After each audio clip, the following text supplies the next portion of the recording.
Child CPR. So how old is our child? Our child is from 1 to 8 years old, or 1 up to puberty. So as soon as they hit puberty, we define them as an adult. So 1 up to 8 years old is considered a child. Okay? And the adult and child CPR is done almost the exact same. So when you think about it, you don't have to keep too many complicated things up there, because the adult and the child, we're going to treat almost exactly the same. That's awesome.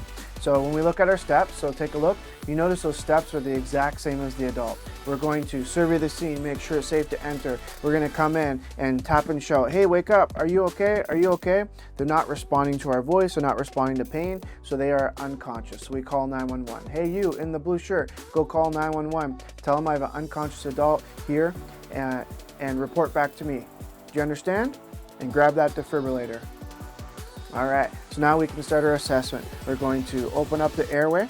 That takes the tongue off the back of the throat. And now we're going to check breathing for 5 to 10 seconds. We're going to look at the chest, listen to hear breathing, feel a breath hit our cheek for 5 to 10 seconds.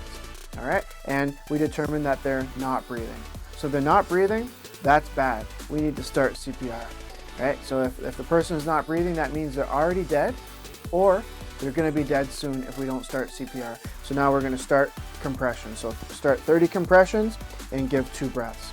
30 compressions and give 2 breaths. And of course, we're going to use our breathing barrier to give the breaths. But if we don't have a breathing barrier, then we're going to just do non-stop compressions. Compress forever. And so the way we can compress on a child, let me show you that. So the way we're going to compress on the child, we can compress with one hand, and we can keep the airway open with the other. Right? So we're going to lock our arm, we're going to compress straight down perpendicular to the body, compress straight down like that, and we're going to keep the airway open with the other hand. Okay? So we look at our numbers, then our child is from 1 to 8 years old. We're going to compress with 1 or 2 hands. So that means 2 hands, I can compress just like the adult.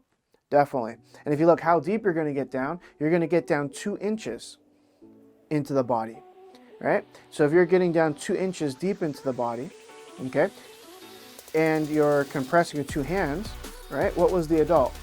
The adult was 2 inches up to 2.4 inches. So basically, in my mind, I think, well, that's pretty similar. 2 inches deep into the chest for the child, I can compress just like an adult with 2 hands, or I have the option of compressing with 1 hand. Then that makes it pretty simple. I can basically do adult CPR on the child and still get pretty good results as long as I'm sticking around the 2 inches. Okay? Another measurement would be if you are dividing the body cavity into 3 sections. So if we divide the cavity into halves, we have 1/2 or 1/3, 1/3, 1/3 deep into the chest. Okay? So I divide my cavity into 3 sections. I'm going to get down 1/3 the depth of their body cavity. And that's how we can make it appropriate for their chest size. Because think about it, from 1 to 8 is a huge range in child size. It's also a huge range in chest shape. So infants are more barrel-shaped chest, more circular. But a child is more circular at first, but then they start to widen out and they kind of decrease from front to back, right? So they get more like an adult. So if an adult had a circular chest like a barrel, that would be a lung pathology. Right? So the infant is more round, but the child is changing. So that's why it's more appropriate to divide the body cavity into 3 sections and get down 1/3 the depth of their body cavity to make it more proportional to them, to the person you're working on. All right? So when we also think about it, we're going to go 30 compressions. We're going to give our 2 breaths. We're going to be at the same rate at 100 to 120. Okay, and if we have our defibrillator, we're still going to do we're going to shock, and we're going to give 2 minutes of CPR. So how many cycles is 2 minutes of CPR? That's right, 5 cycles. So 30 compressions, 2 breaths is 1 cycle. 32 is another cycle. 32, 32, 32. That's 5 cycles, and now we can stop CPR, and our defibrillator will tell us to stop, and it will start to analyze again. Okay? But of course, if we don't have our defibrillator, we're just going to do non-stop compressions until the paramedics get there. All right, so that's all the information for the child. Now let me run it from top to bottom and show you all the skills and what I expect from you.